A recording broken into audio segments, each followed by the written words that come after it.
Hello everyone, welcome back to my new video. কেমন আছো তোমরা সবাই? আশা করছি ভালো আছো, আর আমিও অনেক ভালো আছি। তো দিনটা ছিল 3 জুলাই, তো বুধবার। সেই দিন দিদির একটা ব্রাইডের কাজ ছিল।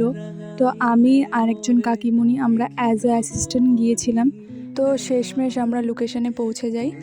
আর আজকে যেখানে আমাদের কাজ ছিল সেটা আমাদের দিদির রিলেটিভের বাড়ি ছিল।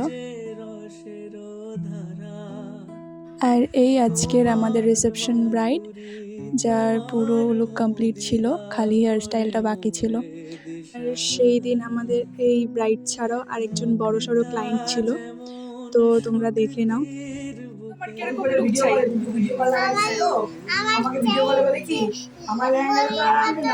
বারবি বারবি বারবি বারবি পুতুলের মতো, পুতুলের মতো লুক চাই। তো সেই দিন আমার এই বড়সড় ক্লায়েন্টকে আমি বলি জেসা আপ চাহে ম্যাডাম।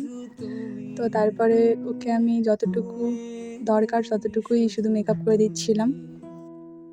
প্রেমের নলে জালি যে প্রদীপ, সে দ্বীপের শিখা তুমি, জোনাকি পাখায় ঝিকিমি। এই আমাদের ব্রাইডের ফুল লুক কমপ্লিট। আর সত্যি বলতে গেলে সেদিন ব্রাইডকে এত সুন্দর লাগছিল যে চোখ ফেরানো যাচ্ছিল না, এত অসম্ভব সুন্দর লাগছিল। ক্যামেরাতে কেমন লাগছিল বলতে পারবো না, বাট সামনাসামনি এতটা পরিমাণ সুন্দর লাগছিল যে বলার মতন না।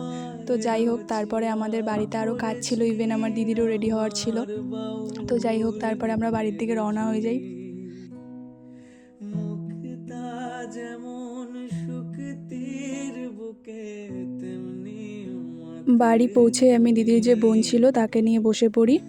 প্রথমে ওর হেয়ার স্টাইলটা কমপ্লিট করে দেন ওর মেকআপ স্টার্ট করি। একটুখানি স্মাইল করো, চোখটা ইয়ে করে বন্ধ করো।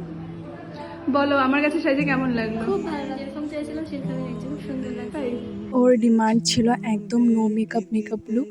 তো যাই হোক, আজকে ভিডিওটা এতটুকুই। ভালো লাগলে লাইক কমেন্ট শেয়ার। দেখা হচ্ছে নেক্সট ভিডিওতে। Thanks for watching, bye bye.